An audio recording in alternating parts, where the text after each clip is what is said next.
Tonight, new shocking details about this Colorado Springs officer who's facing charges. We want to show you this woman.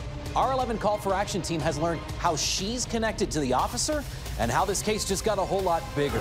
Also intense new video of 2 El Paso County deputies saving the life of a woman who wasn't breathing. She's not breathing anymore. Move her to the ground. What authorities are saying about the death of the fentanyl problem in our community.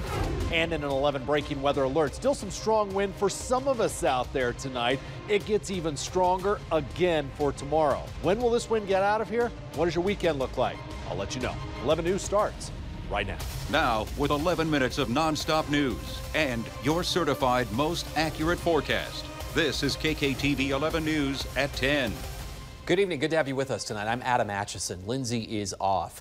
Tonight, only on 11 News, shocking new details about a police officer accused of attacking a teenager. 11 investigative reporter Julie Martin has more in an 11 Call for Action investigation. 11 News has uncovered that this is the officer's girlfriend. According to court documents, they're together. She's 31 years old and is accused of having an inappropriate sexual relationship with the same teen that this officer is accused of attacking. This is a mugshot of 31-year-old Kristen Wessel. She is facing charges of sexual assault on a child for reportedly having sex with a teenager. Court documents obtained by 11 News state Wessel admitted that it started in December of 2021 and she had sex with him on 4 different occasions. She was arrested in January. A few weeks later in February, court documents say the teen was riding his bike through this neighborhood when he was approached by off-duty Colorado Springs police officer Shane Reed. Those documents accuse Reed of pushing the teen up against the fence and said, quote, he would kill him and nobody would find his body. Sources say it all happened right here. And court documents say that Kristen Wessel and Shane Reed lived together just feet from this area. The officer was arrested a few weeks ago and charged with kidnapping, harassment, and misdemeanor child abuse. This is video of Shane Reed in court from last week. In a court document obtained by 11 News, it states that Shane is, quote, dating Kristen Wessel, who has been accused of sexual assault on a child. We also reached out to Shane Reed's attorneys. They told me he was not involved in the allegations against his girlfriend. When Kristen Wessel was arrested in January, the court ordered her to stay away from the teen. Since then, police say she violated that protection order 3 times. In court documents, the most recent time, cops say they found the teen hidden in a crawl space in Wessel's home. Julie Martin, 11 Call for Action. We just did some checking before news time, and Wessel is still in jail tonight on a $200,000 bond. Police told us today that Reed is still employed at CSPD.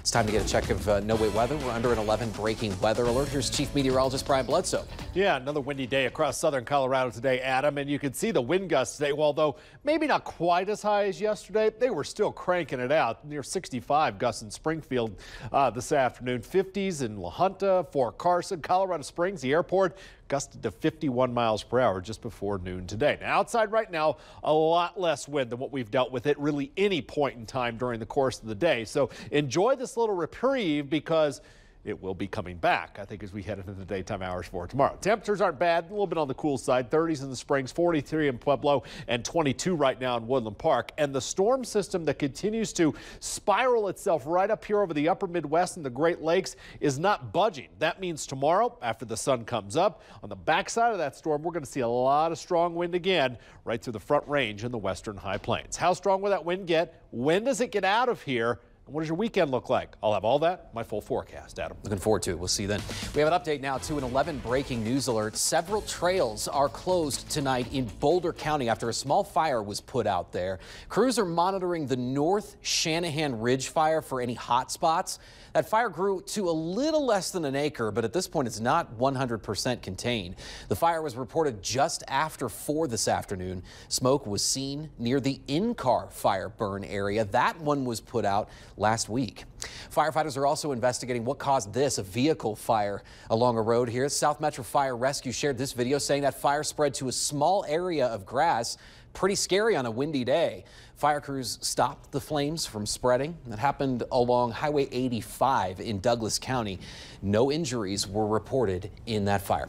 Stay up to date On all of our breaking news and weather, download the KKTV 11 News app. It's free and available in both the Apple and Android stores. Colorado Springs firefighters are investigating what caused a fire at a mobile home this evening. That fire was reported just before 6 at a home near Fillmore and Mark Dabbling. 2 structures were involved in that fire. Crews had the flames under control within 15 minutes. 1 person was injured in all of that. We have some dramatic new video to show you tonight of 2 local deputies saving the life of a woman who they say overdosed on fentanyl. It's more proof of the big problem this potentially deadly drug is in our community. 11 News reporter Jack Heeke is live at the sheriff's office tonight. Jack, there's some pretty intense and very disturbing moments in this video.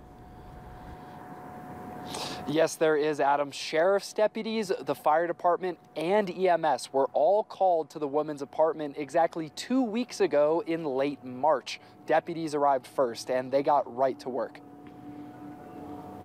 The video begins as deputies enter the woman's apartment through a window.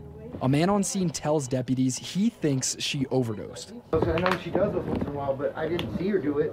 Almost immediately, deputies administer 2 doses of Narcan, a drug that can reverse opioid overdoses. The woman seems to respond before losing consciousness again. She's not breathing anymore. She's not? Move her to the ground. Deputies administer CPR for 2 minutes, eventually reviving her before EMTs take her to the hospital. The medication they give you, problem is it only lasts about 15 minutes and you're going to stop breathing again. Yeah. This isn't the first time that I've seen this, especially with fentanyl. It's nothing to joke around about. The sheriff's office says that all of southern Colorado is dealing with an unprecedented epidemic of fentanyl-related overdoses. But this is the first drug that has been in the U.S. market that is inherently deadly. Even just tiny amounts of fentanyl can kill you, and can kill you very quickly. So just amazing job our folks did.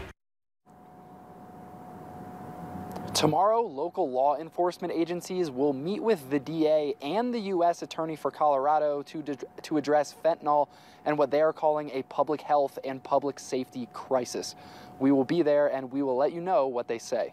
Live in Colorado Springs, Jack Heeke, KKTV 11 News. I think a lot of people at home want to know what they will say. Thank you, Jack. This is new tonight. We now know why a shelter-in-place order was issued in a neighborhood yesterday. Colorado Springs police say it was to arrest suspects in a recent theft case.